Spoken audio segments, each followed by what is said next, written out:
ಎಲ್ಲರೂ ಗಣೇಶ ಚತುರ್ಥಿ ಹಾರ್ದಿಕ ಶುಭಾಶಯಗಳು. ವರ್ಷಕ್ಕೆ ಒಮ್ಮೆ ಬರೋ ಈ ಗಣೇಶ ಚತುರ್ಥಿಯನ್ನು ನಾವು ತುಂಬ ಶ್ರದ್ಧೆಯಿಂದ ಆಚರಣೆ ಮಾಡ್ತೀವಿ. ಅದಕ್ಕೆ ಈ ಆಚರಣೆ ಗಣೇಶನಿಗೆ ಇಷ್ಟ ಆಗಬೇಕು ಅಲ್ವಾ?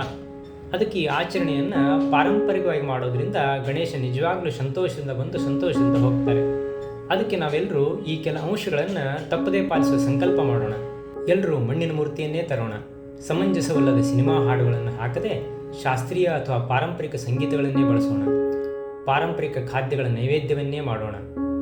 ವಾಯು ಮಾಲಿನ್ಯ ಮಾಡದೆ ಪಾರಂಪರಿಕ ಆಸ್ಥಾ ಸಾಮಗ್ರಿಗಳನ್ನೇ ಬೆಳಗಿಸೋಣ ಮತ್ತು ಸಾರ್ವಜನಿಕ ನಿಯಮಗಳನ್ನು ತಪ್ಪದೇ ಪಾಲಿಸೋಣ. ಒಟ್ಟಿನಲ್ಲಿ ನಮ್ಮ ಆಚರಣೆ ಎಲ್ಲರಿಗೂ, ಅದರಲ್ಲಿ ವಿಶೇಷವಾಗಿ ಮಕ್ಕಳಿಗೆ ಆದರ್ಶವಾಗಿ ಆರೋಗ್ಯಪೂರ್ಣವಾಗಿ ಇರೋ ಹಾಗೆ ಮಾಡೋಣ. ನಮ್ಮ ಯಾವುದೇ ಶಾಸ್ತ್ರಗಳಲ್ಲಿ ಗಣೇಶ ನನಗೆ ಪಟಾಕಿ ಬೇಕು ಅಥವಾ ವಿದೇಶಿ ವಸ್ತುಗಳ ಲೈಟ್ ಅಥವಾ ವಸ್ತುಗಳು ಬೇಕು ಅಂತ ಬೇಡಿಲ್ಲ. ನಾವು ನಮಗೆ ಸಂತೋಷ ನೀಡುವಂಥ ಆಚರಣೆಯನ್ನು ಮಾಡೋದಕ್ಕಿಂತ ಗಣೇಶನನ್ನು ಒಲಿಸಿಕೊಳ್ಳುವಂಥ ಆಚರಣೆಯನ್ನು ಮಾತ್ರ ಮಾಡೋಣ. ಎಲ್ಲರೂ ಒಳ್ಳೆಯದಾಗಲಿ. ಈ ವಿಡಿಯೋವನ್ನು ಎಲ್ರಿಗೂ ಶೇರ್ ಮಾಡಿ. ಜೈ ಗಣೇಶ.